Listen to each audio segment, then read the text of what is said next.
Okay, team norms and contracts.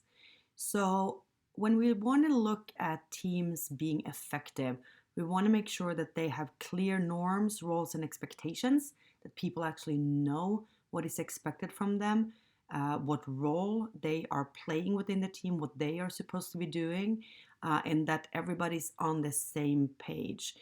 When we have those things in place, we will see reduced levels of social loafing, people slacking off and not doing their thing, and also groupthink, where we all get on the same page and we agree, even though we might not be making the best decisions.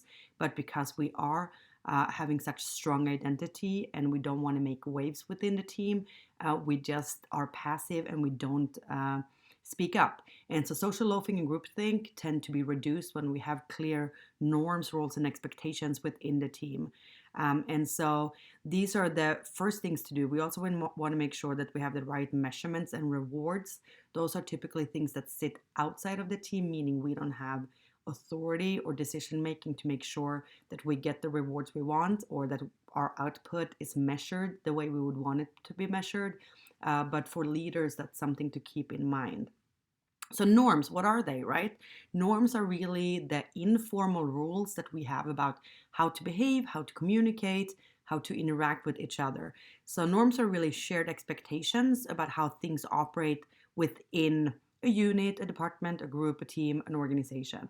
So, it's our understanding about how we are supposed to act and go about daily life in an organization, and here specifically in a team. So having these shared expectations within a team obviously helps us be more successful and do what we need to do.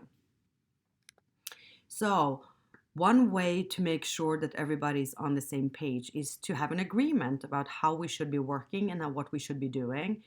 This is obviously supported by scientific research, and if you've been on any team, you know that setting some ground rules and coming up with some initial agreements is a good thing. So we can look at things such as values and goals, roles in leadership, decision making, communication, and performance. And they are listed here on this slide. So, firstly, for team values and goals, we can ask questions such as, what are shared team values? What is the goal of our team? And you can write that down, right? So everybody's on the same page and we can agree on what the values are and what the goal is that we're trying to achieve. For roles and leadership, who does what within the team? Who's going to take notes? Who sets the agenda? Who is assigning task? Who runs the meeting? Who's executing on the task? Do we have a formal leader, like in the self-managed team, or in a traditional team where the manager leads? Who is this person? Is it an external or an internal person to the team? And what does this leader do? What is his or her roles? In terms of team decision making, how are we going to make big decisions? How are we going to make small decisions? Is it one person making the decision? Is it the entire team? Is it a democracy? Is it consensus? Do we vote blindly, right? How do we actually make decisions? For communication, how do we communicate? Through email, one way, multiple ways? You communicate with one person who communicates with everybody else, right? How often do we meet? What happens if you cannot meet? Who do you get in contact with, right? Setting these communications expectations up front can be extremely useful. And then lastly, performance, team performance. What is good performance for our team? How do we know? What's the measurement? What happens if somebody really puts forth the effort, but they don't really are producing work, but they want to do it, they're super motivated, they are just not hitting the mark? How do we deal with non-attendance or poor work quality?